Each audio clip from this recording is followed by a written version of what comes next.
Salut tout le monde et bienvenue à la vidéo où on corrige la page 259 dans notre manuel. La question 3 était quand même assez simple à faire. On voulait trouver, je vais juste commencer là pour vous aider. On voulait trouver la surface latérale d'un verre avec un diamètre de 70 mm et une hauteur de 120. Quand vous voyez surface latérale, tout le monde, vous devriez penser à l'aire latérale. Et donc, la formule, c'est la circonférence, 2πr, fois la hauteur. Donc, premièrement, on me donnait le diamètre. Donc, je ne pouvais pas juste mettre 70 pour mon rayon parce que ce n'est pas mon rayon. Donc, j'ai divisé par 2 pour obtenir mon rayon de 35. Et j'ai fait le calcul et ça me donne 8400 pi.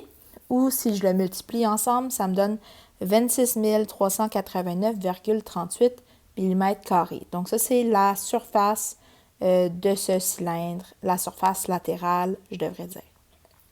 Pour la question 4, on a des barreaux cylindriques ci-dessous. Oups, désolé. Et on veut, il y en a 30. Et on sait que le diamètre, c'est 8 cm. Et la hauteur, c'est 0,65 m. Et on veut savoir quelle est la surface totale que Justine doit peindre. Ici, puisqu'on peinture seulement les barreaux, tu peintures seulement la surface latérale, pas les deux bases. Donc ici, j'ai vraiment fait la même démarche qu'en haut. Par contre, il y a deux petites choses. On me donne le diamètre, donc j'ai dû utiliser le rayon en faisant diviser par 2. Et là, un petit pépin, c'est qu'on te donne la hauteur en mètres, mais le rayon est en centimètres. Donc, moi, ce que j'ai fait, c'est que j'ai pris 0,65 m et je l'ai mis en centimètres. Si vous avez fait l'inverse, si vous avez mis le 4 cm en mètres, ça change peut-être un petit détail à la réponse. Peut-être ça l'arrondit différemment, mais ce n'est pas la fin du monde. Donc, ici, quand je multiplie le tout, ça me donne 520 pi. Et quand je le multiplie, ça me donne 1633,63 cm². Par contre, ça, c'est pour un barreau et j'en ai 30. Donc, j'ai multiplié par 30 pour obtenir la surface totale qui doit être peinturée, qui est de 49 008 cm² à peu près. La question 5, je l'aime beaucoup.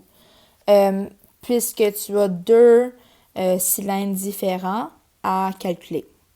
Ici, on vous laisse savoir si l'aire de la deuxième boîte, la grande boîte qui contient 6 balles de tennis, est 2 fois plus grande que l'aire de la petite boîte. C'est l'aire totale ici, incluant les deux bases. Donc, ce que moi j'ai fait, c'est que j'ai regardé la petite boîte en premier. Puis la petite boîte, c'est vraiment comme tout ce qui est à gauche de la ligne. J'ai fait l'aire latérale. J'ai aussi fait l'aire d'une base, puis là, l'aire des deux bases ensemble. Faites attention ici, le 7,6, c'était pas très clair, mais c'est le diamètre. Et donc, le rayon, c'est la moitié qui est de 3,8. Donc, j'ai fait les mêmes étapes pour la grande boîte. Et on peut voir que pour la grande boîte, l'aire des bases, c'est la même que l'aire de la petite boîte. Parce que c'est le même disque qui a le même rayon ou le même diamètre. Donc, c'est pour ça que c'est le même nombre. L'aire latérale, on peut voir qu'elle est 2 fois plus grande que l'aire latérale de la petite boîte, puisque la hauteur est 2 fois plus grande. Par contre, quand tu les additionnes ensemble, quand tu fais l'aire totale de la petite boîte et l'aire totale de la grande boîte, on peut voir que l'aire totale de la grande boîte n'est pas 2 fois plus grande. Parce que si tu fais 627 fois 2, ça te donne 1200 quelque chose. Donc, c'est pas 2 fois plus grand. Et donc, Josiane, elle a raison. La raison pourquoi c'est pas 2 fois plus grand, c'est parce que la base n'est pas 2 fois plus grande aussi. Puisque la base, c'est la même chose, puisque le rayon est le même, il n'y a rien qui change l'aire de la base, donc ça ne peut pas être 2 fois plus grand. Encore une fois, j'aime vraiment cette question-là. Il faut pratiquer l'aire latérale pour deux cylindres différents et même chose pour l'aire des bases.